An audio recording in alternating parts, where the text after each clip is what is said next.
Steel is a crucial material in modern infrastructure, but its manufacturing process carries a heavy environmental toll due to the high carbon dioxide emissions of 850 to 1,000 kilograms of carbon being produced for every ton of steel that is manufactured. Let's look at a very brief manufacturing process of steel. The journey begins with iron ore mining, which emits a substantial amount of carbon. At this stage, carbon emissions account for approximately 10% of the total carbon produced throughout the manufacturing process. Stage 2, iron ore smelting, involves melting the ore. This releases a significant CO2 amount into the atmosphere.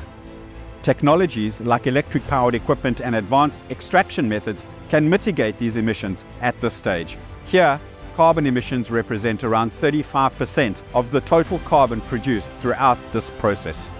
In stage 3, steel refining, carbon emissions continue as impurities are removed. Technologies like electric arc furnaces and innovative refining methods can help reduce emissions. Carbon emissions in this stage constitute roughly 20% of the total carbon produced throughout the manufacturing process.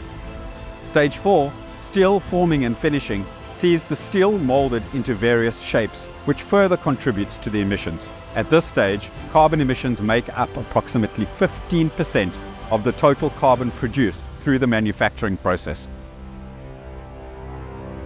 One of the pioneering companies playing a major role in reducing carbon emissions in steel manufacture is Helios. Helios is able to substitute traditional carbon-based agents like coal with sodium and drastically reduce carbon emissions associated with metal manufacturing. The Helios cycle emits only oxygen as a byproduct, and if a renewable energy source is used, the whole process is 100% carbon emission free.